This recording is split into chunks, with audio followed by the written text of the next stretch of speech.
kasih Bu Vicky nggih sudah jadi bisa bertemu dengan saya walaupun tatap maya nggih. Nggih. Mudah-mudahan tidak mempengaruhi hasil dan makna dari apa yang akan menjadi tujuan dari wawancara ini nggih. Saya Ibu Wahyuliani, kebetulan Kepala Sekolah SMA Negeri 1 Moga Kabupaten Pemalang. Monggo sewaktu saya kembalikan ke Bu Vicky. Matur nuwun untuk Bu Ani sudah menyempatkan waktu untuk saya bisa mewawancarai nggih. Terima kasih Nggih. untuk waktunya, terima kasih sudah berkenan. Sebelumnya saya sampaikan banyak ucapan terima kasih. Nah, untuk kali ini, di video kali ini saya akan mempraktekkan modul 3.1 yaitu pengambilan keputusan terkait dengan dilema etika ataupun bujukan moral nggih, Bu Ani. Sebelumnya, boleh saya izin bertanya terlebih dahulu nggih, Bu? Boleh boleh, monggo. Iya, di SMA Negeri 1 Moga, ketika Bu Ani menjabat menjadi kepala sekolah, sudah ada atau belum kasus-kasus terkait dengan dilema etika atau bujukan moral, Bu Ani? Iya. Ya, Bu Vicky nggih. Jadi kalau di SMA Moga sepanjang saya kebetulan itu berarti 2 tahun lebih lah nggih. 2 Iya. tahun lebih saya menjabat sebagai kepala sekolah di SMA Negeri 1 Moga. Dilema etika dan bujukan moral itu jelas ya, jelas dialami. Setiap kepala sekolah pasti mengalami 2 hal tersebut nih. Maka mungkin ini yang menjadi dasar dari modul ini diantarkan kepada para CGP karena nantinya para CGP itu kalau suatu saat bisa jadi karena sesuai dengan Permendikbud 40 syaratnya itu kan kepala sekolah dari guru penggerak nggih. Nah, ini materi yang memang sangat-sangat pas banget dengan kenyataan ya. Jadi memang saya sendiri sering mengalami yang namanya dilema etika dan bujukan moral. Nggih, Bu. Nah, terkait dengan kasus dilema etika atau bujukan moral tersebut, Bu Ani, selama ini bagaimana mengidentifikasi kasus-kasus yang merupakan dilema etika atau bujukan moral tersebut, Bu? Iya. Jadi saya bisa mengatakan ini bujukan moral, apa ini dilema etika ya. Saya tentu mengidentifikasinya itu diawali dari saya harus paham ya, saya harus memahami konsepnya. Konsep dilema etika itu apa, bujukan moral itu apa. Pada saat kepala sekolah tidak paham konsep tersebut, maka tidak akan tahu ini bujukan moral, ini dilema etika nih. Dan pemahaman saya ya, yang namanya dilema, yang namanya saya awali dari bujukan moral saja. Karena bujukan moral itu yang paling gampang kita ingat dan paling mudah kita selesaikan. Ya. Oke. Paling mudah untuk kita membuat sebuah keputusan itu bujukan moral. Nah, bujukan moral itu konsepnya kan bila kita menghadapi sebuah keadaan di mana setelah kita analisis, keadaan itu adalah keadaan yang benar versus salah. Jadi benar dan salah. Kalau kita bicara benar dan salah, maka ini kan gampang sebetulnya karena yang menjadi indikator adalah aturan yang ada, norma yang berlaku, ya. Aturan yang ada, regulasi dan nilai-nilai yang terkait keagamaan. Itu kalau benar dan salah ya. Satu contoh benar dan salah itu kan yang paling mudah kita pahami, misal kita bicara tentang menggunakan uang yang bukan semestinya, itu kan jelas. Yang benar aturannya begini, yang salah begini. Tinggal bagaimana kepala sekolah, saya mau ikut yang mana, kan begitu. Jadi gampang sebetulnya kalau seperti itu, karena standarisasinya jelas dari aturan yang memang ada itu. Nah, ini beda dengan yang namanya dilema etika. Kalau dilema etika itu lebih agak sulit untuk kita dalam pengambilan keputusan, karena dilema etika itu dua-duanya kita adalah benar dan benar. Benar dan benar, maka situasinya adalah kita harus bisa bayangkan kita dihadapkan sesuatu dua-duanya benar, lalu saya milih apa? Lah itu kan yang bikin sulit. Nah, Jadi itu Bu Vicky, jadi pertanyaan pertama adalah bagaimana mengidentifikasinya, yang saya lakukan adalah saya harus paham betul dengan konsep dilema etika dan bujukan moral ya, perbedaannya apa begitu, itu harus dipahami kepala sekolah. Oh, gitu. Kemudian, Mhm, jika sudah mengetahui konsepnya nggih, Bu, selama mhm, ini, Bu Ani bagaimana menjalankan atau mengambil suatu keputusan di sekolah Bu Ani, terutama untuk mhm. kasus-kasus di mana, ada 2 kepentingan yang mungkin, sama-sama benar atau sama-sama mengandung nilai kebajikan, itu seperti apa, Bu? Iya, jadi kalau saya ada kasus tentang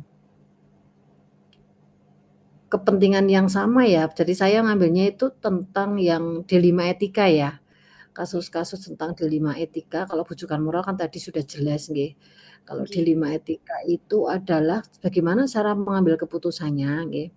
Idealnya nggih, idealnya dan itu memang sudah saya laksanakan ya secara bertahap, adalah saya harus menggunakan yang namanya 9 langkah pengambilan keputusan. 9 langkah pengambilan keputusan itu mulai dari saya mengenali nilai-nilai apa yang bertentangan, nilai-nilai kebajikan apa yang ada di situ ya. Satu contoh, saya langsung ke contoh saja, misalkan yang betul-betul terjadi di SMA Negeri 1 Moga adalah adanya anak yang jarang masuk sekolah, lalu di akhir semester, akhir tahun, itu akan diputuskan bagaimana, di tengah-tengah belum sampai akhir ya, itu mau nggih diputuskan bagaimana, apakah ini anak mau dibiarkan, apakah ini anak mau dikeluarkan, karena kan ada aturan tata tertibnya kalau sudah sekian kali kosong tanpa keterangan, ya dia bisa jadi nanti, apa namanya, diminta untuk tidak bukan diminta, artinya tidak naik begitu ya, tidak naik nggih ya. Apakah dia tidak naik atau dia dibiarkan atau dia kemudian dilakukan sesuatu sehingga dia nanti bisa bertahan tetap sekolah. Itu contoh dilematika yang kami alami di sini nggih. Jadi saya harus melihat dulu nilai kebajikan yang akan saya angkat. Contoh dari kasus itu, nilai kebajikan yang saya angkat adalah dengan menggunakan paradigma keadilan dan kasih sayang, karena kan ada 4 paradigma ya. Ada nggih 4 paradigma individu dan masyarakat, keadilan kasih sayang, kebenaran dan kesetiaan, oke. Nah, itu saya memilihnya adalah keadilan dan kasih sayang, di mana keadilan dan kasih sayang dua-duanya kan benar, tentang benar dan benar juga. Kalau berdasarkan keadilan, anak ini adalah tidak naik, kan begitu, tidak naik, atau bahkan lebih parah mungkin ada beberapa guru, "Udah dikeluarin saja," kan begitu. Itu kalau kita bicara adil ya, nggih pegangnya aturan. Tapi kalau kita bicara kasih sayang ya, setelah kita tahu detail tentang anak tersebut, ternyata anak tersebut adalah anak orang ekonominya tidak mampu. Berangkat sekolah saja ndak ada uang tidak saku. ada uang saku. Oh, Dia mau berangkat sekolah naik motor ndak punya motor, ya. oke. Dia kalau pagi harus membantu ibunya ke pasar nganter jualan. Nah, pada saat Mmm, kita tahu penyebabnya, maka kan di sini muncullah rasa kebajikan yang kasihan gitu ya, Bu? namanya kasih sayang, maka kan Mhm, disitulah kepala sekolah itu mau kebajikan yang mana, ya, antara keadilan dan kasih sayang gitu. sayang. Iya, jadi, eee, bagaimana tadi pertanyaannya adalah bagaimana menjalankan pengambilan keputusan itu, maka sebetulnya ada 9 langkah. Setelah nilai kebajikan mana yang saya pilih, kemudian saya akan, apa namanya, mencari, mengidentifikasi pihak-pihak yang terlibat, ya, terkait anak tersebut, ya. Nggih nggih. Yang terlibat itu ada wali kelas, ada kesiswaan, ada BK, ada orang tua, ada siswa tersebut, ada teman dari siswa tersebut, itu adalah pihak yang terlibat. Kemudian saya akan mengumpulkan fakta dengan mengadakan ya konferensi lah ya, konferensi kasus anak di ruang kepala sekolah, di ruang saya. Sampai nanti akan ada yang namanya menguji itu benar-benar benar salah tadi. Sampai dengan paradigma benar-benar semua, kemudian kita menggunakan prinsip yang saya pakai apa, karena ada 3 prinsip ya. Nggih, 3 prinsip dalam D5 etika kan, nah itu ada hasil akhir, ada berdasarkan peraturan, ada berdasarkan rasa peduli. rasa peduli lah, saya pakainya yang Nggih, rasa peduli gitu ya, saya pakainya itu. Setelah diidentifikasi prinsip itu, lalu saya memilih yang namanya opsi trilema. Saya tidak akan anak ini tidak akan kan hanya ada 2 ya kalau keadilan, mau mau dia tidak naik atau mau dia dinaikkan begitu nggih. Nggih Atau lebih parah mau dikeluarkan apa mau dia bertahan di sekolah kan begitu. nggih nggih. Saya pilih yang opsi trilema tadi setelah diskusi. Dia tetap bertahan di sini tetapi syaratnya, nah itu kan opsi trilema kan opsi yang lain ya di antara A Nggih. dan B dia opsi yang tengah itu. Jadi begitu Bu, sampai nanti saya mengambil keputusan dan nanti merefleksikan. Idealnya itu 9 langkah dilalui itu. Itu Berarti, dalam pengambilan untuk keputusan. nggih, untuk, apa, biasa yang dilakukan oleh Bu Ani berarti mungkin, awalnya tadi untuk menentukan, paradigmanya dulu nggih Bu, yang versus yang tadi Bu Ani ngendika Iya, kan, apa, iya, keadilan betul. lawan dengan rasa kasih sayang, kemudian, Mhm, dilanjutkan dengan prinsip yang iya. diambil itu menggunakan mungkin rasa Iya, peduli nggih Bu, mhm, kemudian dilanjutkan dengan dan 9 kemudian langkah 9 yang langkah. pengambilan keputusan itu. Nah, kemudian, Mhm, pertanyaan selanjutnya, Bu, kira-kira mhm. hal apa saja yang selama ini Bu Ani anggap efektif, Bu, ketika mengambil, suatu keputusan pada kasus-kasus yang Bu Ani alami terutama di dilema etika ini di sekolah, Bu? Hal yang efektif ya, yang paling efektif menurut Nggih, saya ya, yang paling efektif itu adalah pada saat semua pihak yang terlibat itu betul-betul mau untuk bersama-sama menyelesaikan permasalahan anak tersebut. Itu efektif, paling efektifnya seperti itu. Karena jika ada 1, 2 yang tidak memberikan dukungan, maka ndak akan jadi. Jadi itu, hal efektif yang bisa membuat keputusan itu bisa lebih objektif ya, lebih objektif dan bisa diterima oleh warga sekolah, gitu. Karena ndak mudah untuk tentang kayak gini, tetap ada sekelompok guru yang mungkin ndak setuju itu kan. Nah iya. itu, Bu. Itu yang paling efektif berarti dengan, berkolaborasi dengan pihak-pihak yang Iya, terkait nggih, Bu? yang terlibat. Nggih. Iya. Nah, selanjutnya, setelah, berkolaborasi kan mungkin biar lebih efektif, ada tidak Bu hal-hal yang, apa ya, bertentangan gitu atau, tantangan yang, apa, Bu Ani dapatkan ketika Bu Ani akan mengambil suatu keputusan ketika, kasus itu, terutama yang dilema etika itu, Bu? Ya, jadi gini, tantangannya itu jelas pasti ada nggih, kalau yang namanya dilematika itu pasti tantangannya ada. Tantangan yang saya alami adalah pada saat saya harus menyadarkan semua guru yang mengajar anak tersebut. Mmm, Menyadarkan bahwa anak ini itu perlu untuk kita treatment, nah itu. Karena tidak semua guru itu mau, iya ya. betul. Ada guru yang, "Wong anak sudah sekian kali ndak masuk, ya wis ben ndak naik juga ndak apa-apa, mau keluar juga silahkan." Nah itu, Iya tetap di betul, situ Bu. ada dari 85 guru tetap ada yang begitu. Yang kedua ada yang berpikir, "Ngapain ngurusi anak-anak yang bikin tambah masalah di sekolah." Nah itu. Ini adalah tantangan kepala sekolah untuk bisa menyadarkan guru-guru agar guru-guru itu terpanggil hatinya ya, terkait dengan nilai kebajikan yang sedang saya angkat gitu, itu. Nah, ini perlu strategi kepala sekolah dalam penyampaian memang ya. Kalau sedikit saya berbagi cerita saja pengalaman saya, kalau saya di sini itu saya menggunakan strateginya adalah saya selalu menyampaikan pada teman-teman guru, kalau ada anak yang bermasalah saya sampaikan, "Bapak Ibu semua mari kita merenungkan bersama, bayangkan kalau itu adalah anaknya panjenengan itu." Kalau saya seperti itu. Monggo jenengan renungkan, jika ini anak ini adalah putrane jenengan, kira-kira jenengan itu gimana? Jika putrane kok terus dikeluarkan, jika kok putrane kok langsung tidak naik, tidak diberi kesempatan itu. Nanti guru-guru baru akan kemudian itu tadi, dia akan istilahnya tidak akan menyampaikan yang ekstrim lah ya gitu, mudah menerima itu, itu. Berarti lebih ke merefleksikan diri nopo nggih, Bu? Jadi, menempatkan kalau kita di posisi yang kita punya anak Ya, seperti itu, kita ya, apakah kita iya, langsung melakukan kita harus dikeluarkan gitu kan, mungkin jadi lebih ya, berpikir guru-guru nggih, Bu. Nah, nah itu. kemudian ketika kasus, tersebut muncul nggih, Bu, atau, terjadi kasus yang seperti itu, apakah Bu Ani, menyelesaikan kasus tersebut itu langsung pada waktu itu, langsung di tempat tersebut atau bagaimana, Bu? Dalam bentuk atau prosedur yang dilakukan Bu Ani?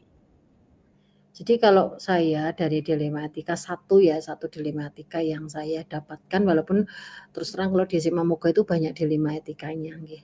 Nggih. Tidak hanya masalah siswa ndak masuk, seperti perundungan itu juga ada ya, perundungan anak yang antara dia ndak berani ngomong, nanti kalau ngomong nanti malah begini, begitu, itu kan dilematika juga. Mmm. Itu kalau di kasus saya itu tentang anak yang tadi, itu saya tentu ada walaupun jadwalnya tidak kayak jadwal pelajaran lah ya, ibaratnya dibikin banget, tapi saya secara secara prosedur itu saya tetap punya target ya. Misal, jadi tidak diselesaikan saat itu ya. Pada saat ada laporan wali kelas tentang perkembangan anak yang mengalami seperti itu, maka saya akan menghadapkan dengan BK dulu bareng-bareng. Kemudian saya punya target, pokoknya minggu ini targetnya adalah anak dipanggil. Gitu. Minggu besok targetnya home visit. Gitu. Minggu besok lagi targetnya pantauan anak, ngecek ke kelas. Minggu besok lagi targetnya oh, begitu. Kita ketemu di ruang kepala sekolah. Jadi saya tetap punya target-target. Jadi jadwal yang sifatnya kaku itu ya ndak Nggak ada nggih. kayak yang tertulis ini tanggal sekian apa ndak. Nggih. Tapi kita punya target-target yang harus dipenuhi dalam minggu-minggu tertentu sampai goalnya adalah terjadi perubahan pada anak tersebut. Kalau tidak ada perubahan maka di situ nanti kita merefleksi bersama lagi. Dari laporan wali kelas, ini sudah kok ada perubahan, oke berarti ya sudah. Tapi kalau ini Bu, ini masih tetap sama, berarti nanti kita akan diskusikan lagi dengan orang tua, dengan anak tersebut, begitu. Coaching terutama, kalau dengan anak tersebut itu pakai coaching.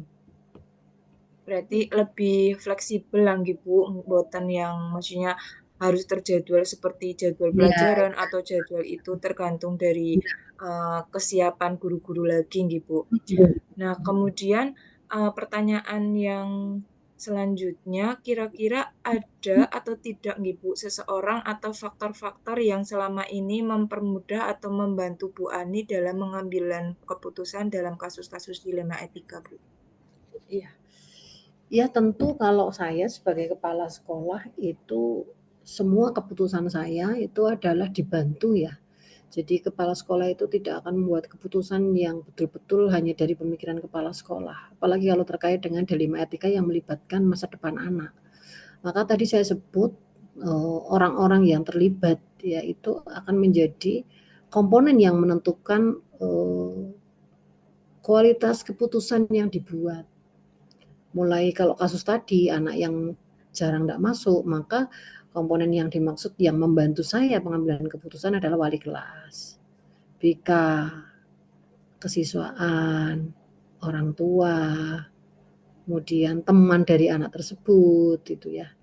Itu adalah orang-orang yang itu membantu dalam pengambilan keputusan, termasuk kalau saya karena bagi saya itu untuk dilema etika itu sudah jelas sebetulnya 9 langkah itu harus diterapkan. Maka saya di samping itu saya juga berkolaborasi dengan guru penggerak.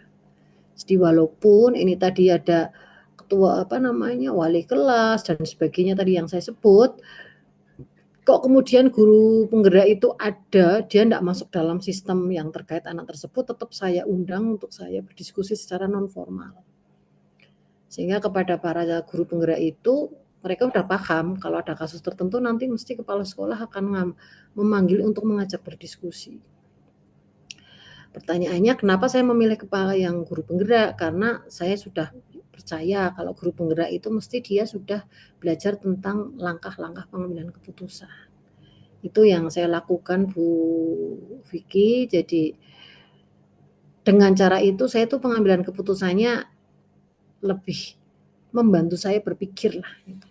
Nah, di sekolah kami kebetulan guru penggerak itu berarti total ada 6 guru penggerak. Yang itu bisa saya pakai sebagai ya aset sekolah lah untuk hal-hal tertentu itu. Untuk di SMA Muga, guru penggeraknya banyak nopo Bu Ani? Kalau tempat saya ada 6, Bu. Oh, Ada banyak 6, nih. Oh, ada 6. Ada 6 yang 2 jadi waka. Waka kesiswaan dari guru penggerak, waka sarana dari guru penggerak.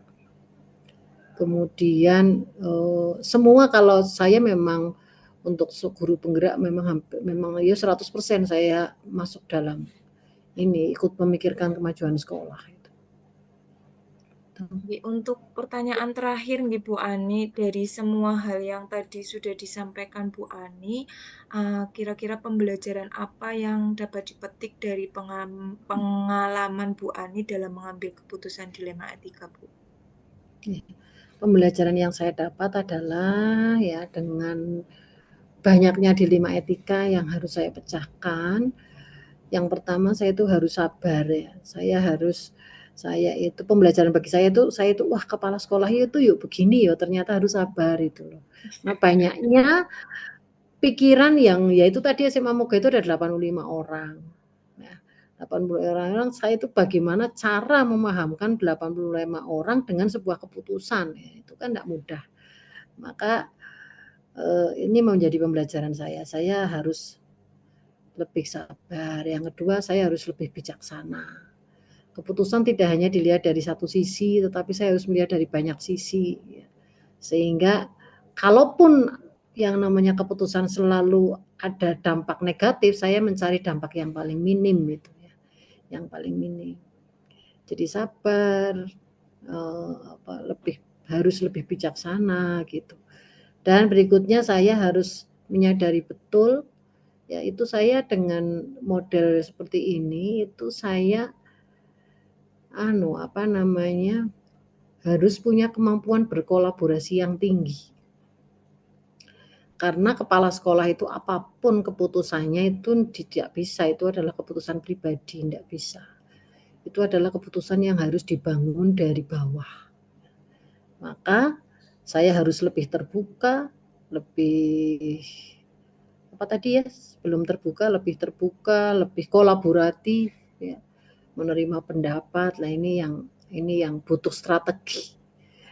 Butuh strategi ya. Nah, setiap kepala sekolah saya kan punya strategi masing-masing ya. Untuk Iya, betul, Bu. karena setiap sekolah punya budaya masing-masing ya. Punya Oke, budaya yang tidak laras. sama. Itu yang saya ini Bu Vicky dengan kasus-kasus ini gitu. Mungkin cukup untuk pertanyaan dari saya, Bu Ani. Saya ucapkan terima kasih sudah berkenan menjawab beberapa pertanyaan dari saya. Terima kasih atas waktunya dan semoga Bu Ani tetap sehat, tetap bahagia Amin. nggih Bu, walaupun di SMA Muga Amin. ternyata gurunya banyak nggih Bu, 85. Dengan kepala 85 pasti banyak sekali kasus-kasus yang mungkin itu dilema etika atau bujukan moral pasti ada, walaupun nggak cuma dari siswa nggih Bu, pasti juga ada beberapa kasus yang mungkin berhubungan dengan guru ataupun karyawan ataupun dengan institusi itu sendiri. Dari Iya saya betul. benar-benar mengucapkan terima kasih sekali lagi Bu Ani, mohon maaf kalau mengganggu waktunya nggih Bu, seharusnya sudah istirahat, ini saya malah mengganggu untuk wawancara Enggak. nggih Bu. Saya ucapkan terima kasih kembali, eee saya akhiri untuk wawancara modul 3.1 untuk tugas pengambilan keputusan, melalui nilai-nilai kebajikan. Saya akhiri, terima kasih, mohon maaf jika banyak salah, banyak kata yang mungkin menyinggung gitu nggih Bu, baik yang disengaja Oke. maupun yang tidak disengaja. Nggih, mungkin cukup sekian nggih Bu Ani, Oke. matur nuwun. Oke. Assalamualaikum warahmatullahi wabarakatuh. Assalamualaikum warahmatullahi wabarakatuh. Waalaikumsalam warahmatullahi wabarakatuh. Iya, pertama saya ucapkan terima kasih kepada Ibu sudah meluangkan waktu dan berkenan nggih, untuk kegiatan demonstrasi kontekstual untuk modul 3.1 di modul guru penggerak ini. Saya Vicky Adira Matin, calon guru penggerak angkatan 11, akan mewawancarai Ibu Nur Afni Indasari dari SMK Muhammadiyah Talun Kabupaten Pekalongan. Sebelum saya memulai wawancaranya, saya akan mempersilahkan Bu Afni, monggo untuk memperkenalkan diri terlebih dahulu, Bu. Ya, terima kasih Bu Vicky. Perkenalkan, saya Nur Afni Indasari. Alhamdulillah, saya saat ini diamanati sebagai Kepala SMK Muhammadiyah Talun Kabupaten Pekalongan. Dan saat ini ya saya berusaha eh, melaksanakan tugas dan amanah ini dengan sebaik mungkin dan semampu saya. Itu aja, Bu. Oke, siap Bu Afni. Sebelumnya untuk jadi kepala sekolah sudah berapa tahun Ibu berarti menjabat jadi kepala sekolah? Saya berarti hampir 3 tahun ini ya. Hampir tiga Hampir tiga tahun. tahun. Berarti dari tahun 2022. April 2020. 2022. Oke. Ya. Nah, selanjutnya saya ingin menanyakan terkait kasus-kasus nih Bu yang ada di SMK Muhammadiyah Talun. Ketika Bu Afni mendapatkan kasus, bagaimana Anda, Bu Afni terutama dapat mengidentifikasi kasus-kasus yang merupakan dilema etika atau bujukan moral? Kalau kasus-kasus di sini itu ya cenderungnya biasanya kalau tidak di kadang pribadi guru, ya kebanyakan itu kan kita karena pendidik ya berarti kan kasusnya ada di siswanya ya Bu ya.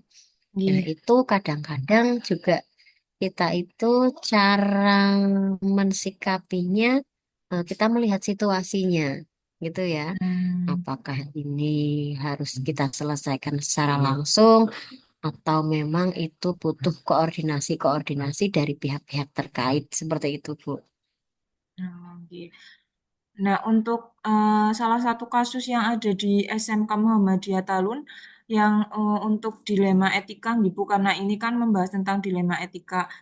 Niku, ketika ada kasus tersebut, bagaimana Bu Afni dalam menjalankan pengambilan keputusan di sekolah Bu Afni? Termasuk jika ada kepentingan yang sama tadi loh Bu. Jadi mungkin di kasus itu sama-sama benar atau sama-sama mengandung nilai kebajikan seperti itu. Bagaimana cara pengambilan keputusannya Bu Afni?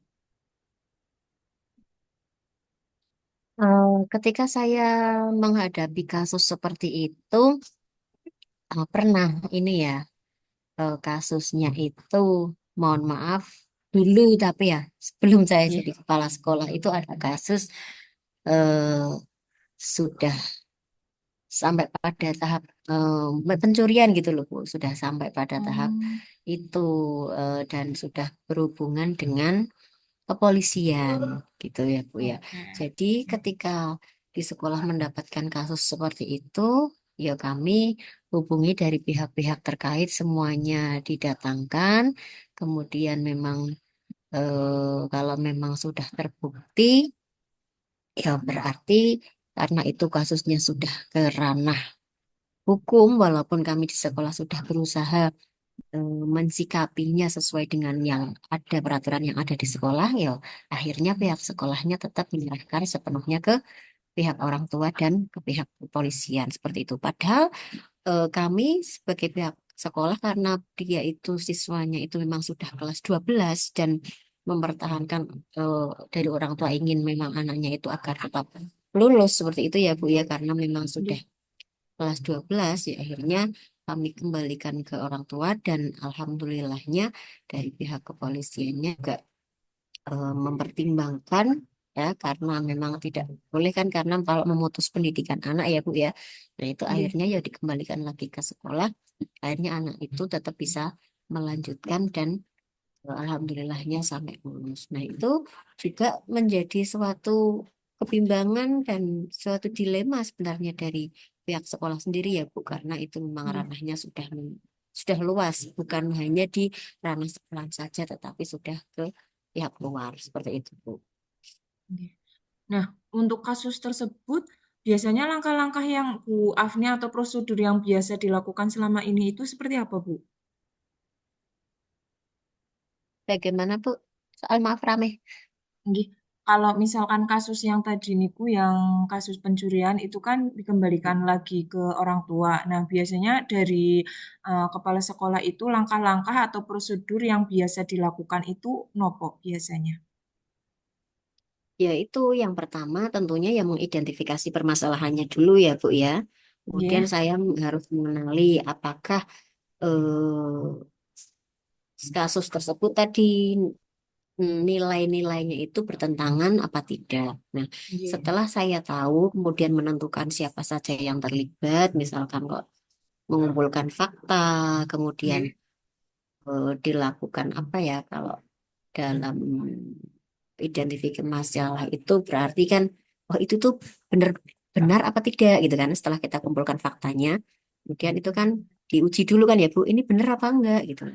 Ini benar apa enggak. Kemudian juga yang selanjutnya setelah kita sudah identifikasi, kemudian faktanya dikumpulkan, kemudian diuji kebenarannya ya, salah apa benarnya, kemudian kita juga tentunya mencari kemungkinan kemungkinan dari penyelesaian-penyelesaian sebelum saya nantinya mengambil keputusan seperti itu, Bu. Oke. Nah, selama ini Bu Afni yang dianggap efektif dalam mengambil keputusan pada saat kasus-kasus yang dilema etika niku hal-halnya apa saja nih Bu yang dianggap efektif? Biasanya itu kan karena tadi kalau setelah kita melakukan tahapan-tahapan eh, dalam mencari apa namanya tadi identifikasi Keputusan. kemudian Nggih. fakta-faktanya seperti apa, tentunya kita kan nanti akan dipikirkan hasil akhirnya ya Bu. Intinya Nggih. keputusan akhirnya itu seperti apa. Nah itu tentunya kita juga harus memikirkan, oh kita itu kan punya hati nurani Bu, ya kan? Setelah kita tahu ini Iya. benar apa salah itu kan tentunya kita sebagai seorang pendidik, seorang kepala sekolah itu kan punya rasa peduli tentunya kepada siswa kita. Ya, Nggih. itu kita kan berarti kan mengutamakan ini Bu, apa ya jenengnya? Hati nurani napa nggih? Hati Oh, nurani atau nggih. rasa kepedulian kita, kemudian juga kita mempertimbangkan dampaknya, ya kan? Dampaknya ke siswa Hmm. tersebut. Apakah ini dampaknya hanya jangka pendek saja atau jangka panjang saja, sehingga kita nantinya juga melakukan diskusi, kemudian melakukan koordinasi dengan kepentingan-kepentingan yang terkait untuk menyelesaikan Nggih. sebuah kasus. Jadi saya pikir kalau menyelesaikan masalah itu tidak hanya dilihat dari, oh kalau dia itu memang salah, tetapi kita sebagai manusia juga tentunya ada rasa rasa pedulinya, yaitu hati nurani kita sebagai seorang guru atau kepala sekolah seperti itu, Bu. Oke. Nah, kalau tadi kan yang hal-hal yang menurut Bu Afni efektif nih. Nah, ada tidak Bu ketika mau mengambil keputusan itu ada tantangan yang apa didapatkan gitu? Tentunya dalam mengambil keputusan kan tadi ya karena banyak Iya. pertimbangan, kita sudah tahu fakta-faktanya seperti apa, kemudian mungkin ada rasa pedulinya kita sama orang itu bagaimana. Nah, tentunya kan tadi ada dilema etikanya sendiri ya terhadap permasalahan yang memang sulit untuk diputuskan karena itu menyangkut hal-hal yang misalkan kok, oh ini tuh sebenarnya benar nggak masalah. Oh ini itu sebenarnya salah semua kayak gitu kan. Kadang kita menghadapi masalah yang seperti itu.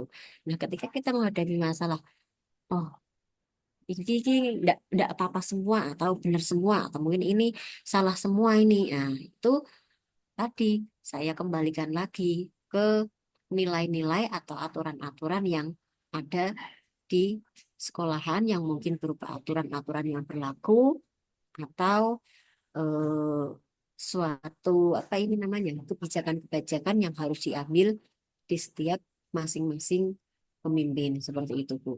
Nah, kemudian Oh, selain itu, selain kita melihat dari nilai-nilai aturan yang sudah dibuat, kemudian kita juga tentunya tidak lupa kepedulian kita terhadap sesama tadi juga harus dipertimbangkan. Itu Bu. Oke.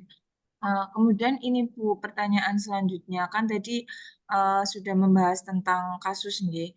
Nah, kalau misalkan ada kasus itu, Bu Afni apakah langsung diselesaikan pada waktu itu atau ada jadwal-jadwal tertentu untuk menyelesaikan kasus tentang dilema etika? Apakah eh, ibaratnya langsung di tempat, langsung diselesaikan pada saat itu juga, atau Bu Afni membuat jadwal terlebih dahulu untuk menyelesaikan bentuk atau prosedur seperti apa yang dijalankan seperti itu, Bu? Ya, kembali lagi kita melihat kasusnya ya Bu. Apakah kasus ini nanti dampaknya jangka pendek atau jangka panjang? Nah, kalau kita bisa melakukan atau mengeksekusi secara langsung atau kita juga lihat tergantung seberapa mendesaknya keputusan itu kan ya harus kita Iya. selesaikan pengaruhnya pengaruhnya juga bagaimana. Nah, jadi kita bisa mengambil sikap kalau memang itu mendesak ya harus diputuskan saat itu juga ya kita putuskan. Tapi jika memang memerlukan waktu, kemudian memerlukan masukan-masukan atau berhubungan dari berbagai pihak yang Hmm. mengakibatkan mungkin adanya keterlibatan dari pihak lain, ya Iya. tentunya kita harus mengambil langkah step by step untuk menyelesaikan masalahnya. Jadi tidak ada jadwal khusus seperti itu ya. Jadi kita hanya melihat situasional atau kondisional dari suatu permasalahan. Itu Bu. Oke, siap. Kemudian ada tidak Bu seseorang atau faktor-faktor apa yang selama ini mempermudah atau membantu Bu Afni dalam pengambilan keputusan dalam kasus-kasus yang dilema etika itu, Bu? Ya, sebagai kepala sekolah tentunya juga kita itu harus mampu ya membuat keputusan walaupun itu sangat sulit tadi kalau berhubungan dengan dilema etika. Karena oh misalkan kasus ini itu benar-benar semuanya dibutuhkan itu. Yang A itu ya kita oke, yang kasus B mungkin kita oke juga. Nah, tapi kalau kasus-kasus ini melibatkan nilai-nilai kebajikan, itu yang saya pahami ya, itu ya Oke.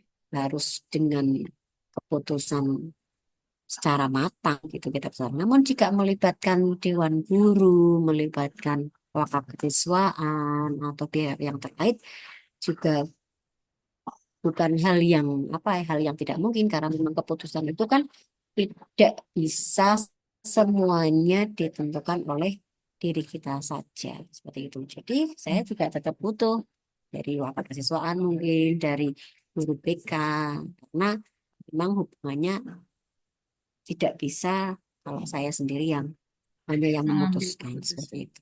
Oke, oke. Nah, untuk pertanyaan terakhir nih Bu Afni, dari semua hal yang tadi Bu Afni sampaikan, pembelajaran apa yang dapat Bu Afni petik dari pengalaman Bu Afni dalam mengambil keputusan dilema etika, Bu? Iya. Kalau dalam hal pengambilan keputusan itu tentunya setiap orang itu punya prinsip-prinsip kebajikan ya atau nilai-nilai kebajikan dalam diri sendiri seseorang.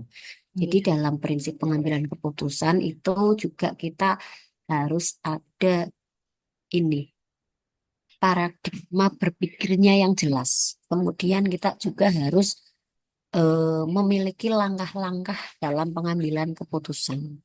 Nah, karena setelah kita punya nilai-nilai kebajikan, kemudian kita juga ada langkah-langkahnya, Iya.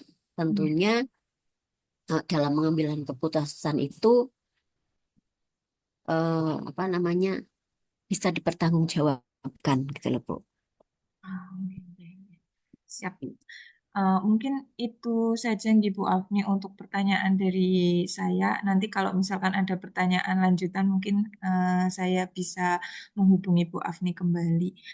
Untuk waktu dan apa ya ibaratnya sudah berkenan diwawancarai Ibu sama saya. Saya matur nuwun banget, matur nuwun sangat sudah bergabung di Zoom kali ini. Eh, Berarti saya akhiri Ibu. Terima kasih. Wassalamualaikum warahmatullahi wabarakatuh. Ya, Waalaikumsalam warahmatullahi wabarakatuh. Assalamualaikum warahmatullahi wabarakatuh.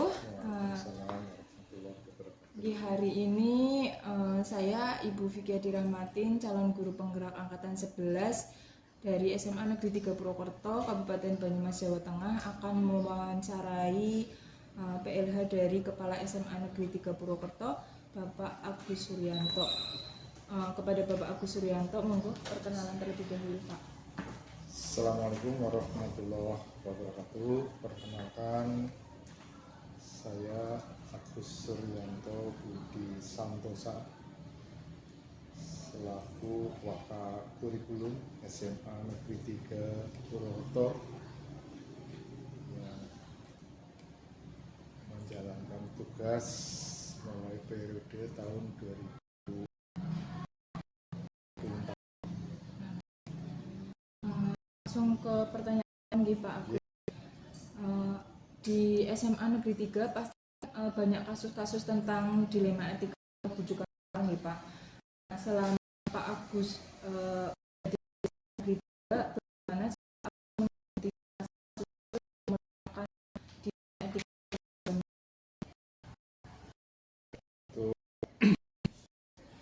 Kasus itu sebenarnya kan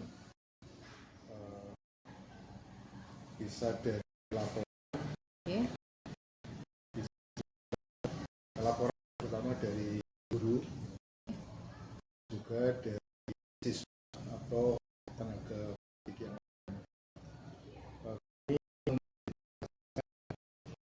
tahu kasus atau permasalahan itu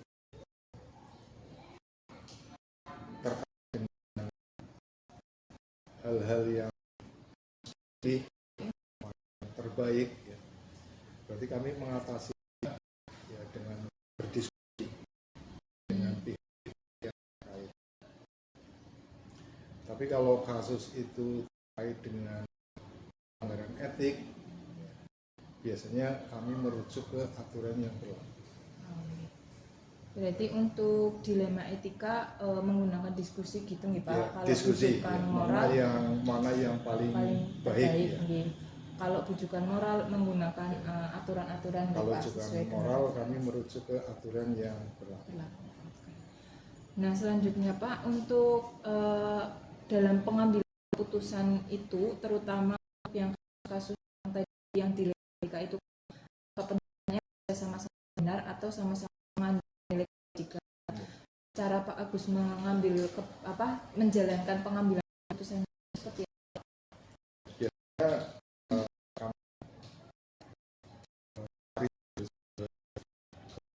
data kemudian dikonfirmasi, setelah konfirmasi dari pihak yang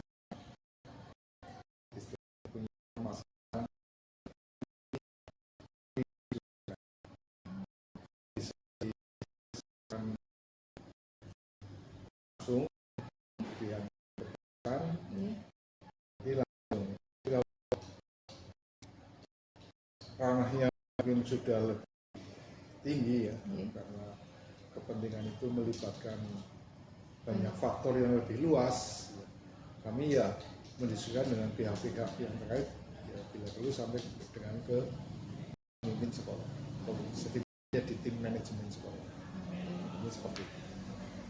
Nah biasanya kalau misal ada kasus gitu nih Pak, langkah-langkah atau prosedur yang biasa Bapak lakukan itu seperti apa Pak?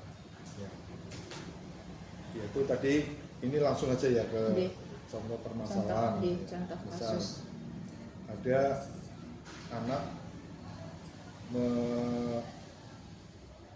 menginformasikan ya, tentang pembelajaran di kelas.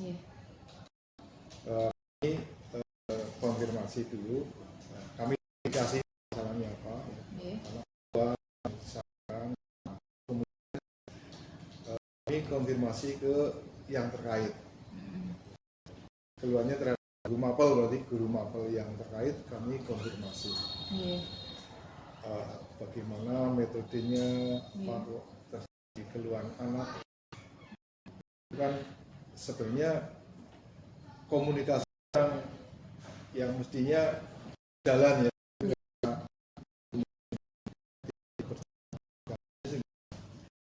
Tidak memberikan anak untuk menggali potensi dia menggunakan metode sendiri.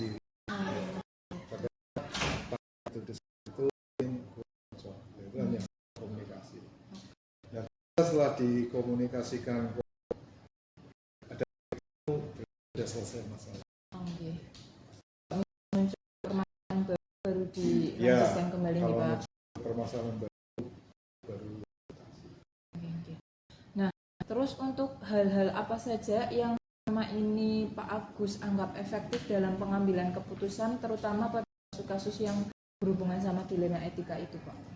Ya, itu ya komunikasi. Komunikasi Ya, disampaikan apa adanya ya secara gamblang aja, nggak usah terlalu ya, Pak. Ya, terlalu apa ya sampai hal-hal yang tinggi kita yang luas ya sampai di posisi masing-masing. Bisa ada anak lalu tentang guru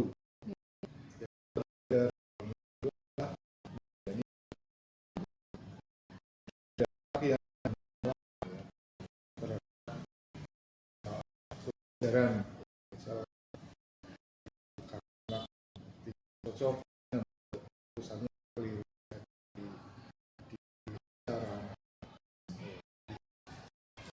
masuk suka begini itu di kasus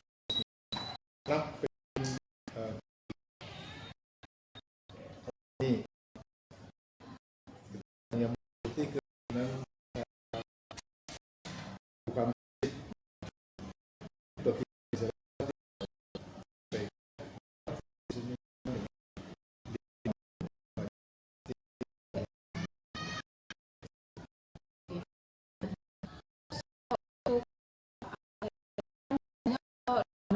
kasus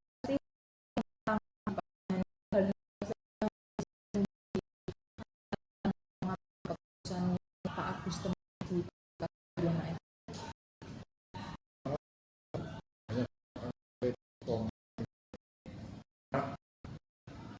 tentang jurusan anak di jurusan tapi orang tua jurusannya ini bahkan mereka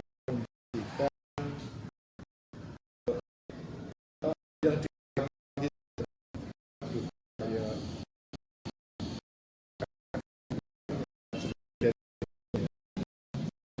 di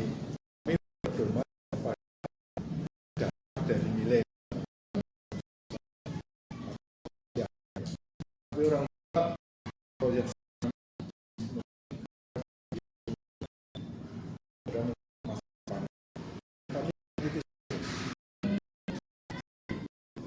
jadi ya masakan orang tua juga memaksa minta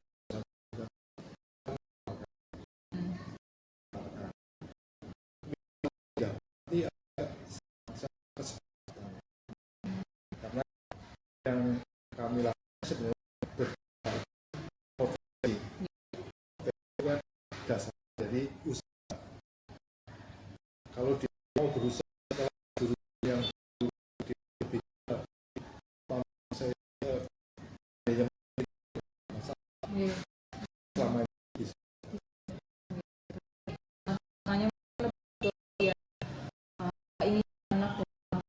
Iya, itu komunikasi kan konsekuensinya. Bisa jurusan IPA kan ada mapel yang memang melakukan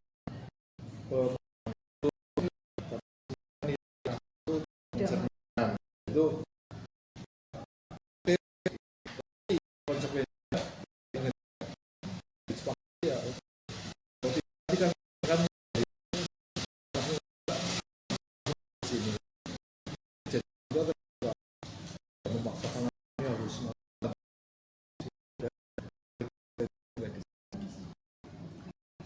Nah, tadi kan Bapak mengendikan ada kasus sebenarnya ada pertama langsung keputusan pada saat itu juga bisa diambil jika sudah mungkin berkolaborasi pihak identifikasi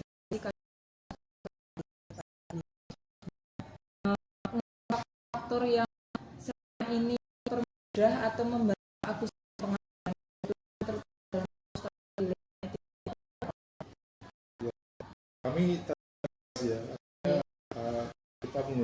bahasa yang bisa dipahami.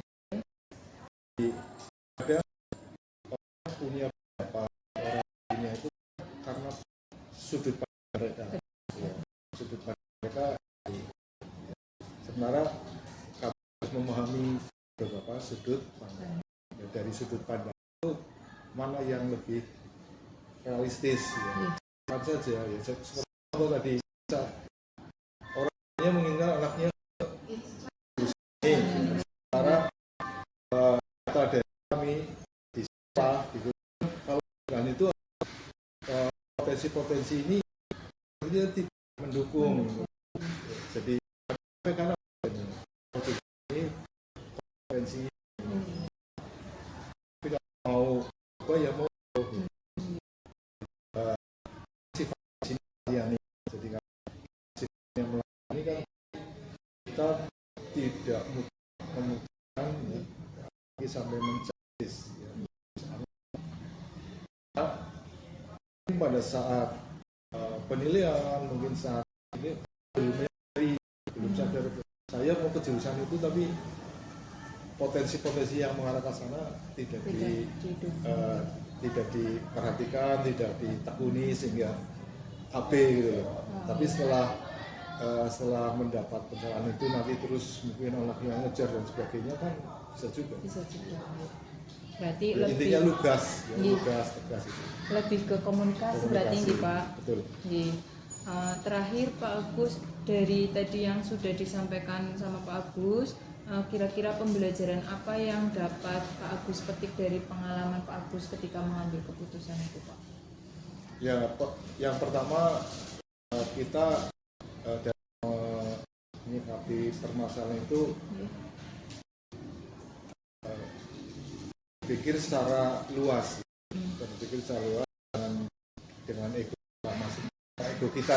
Ya, ini yang menentukan begini, berpikir secara luas dari berbagai sudut pandang, kemudian secara lugas, ya, secara lugas logis, ya, sehingga bisa diterima dan tidak ada istilahnya kayak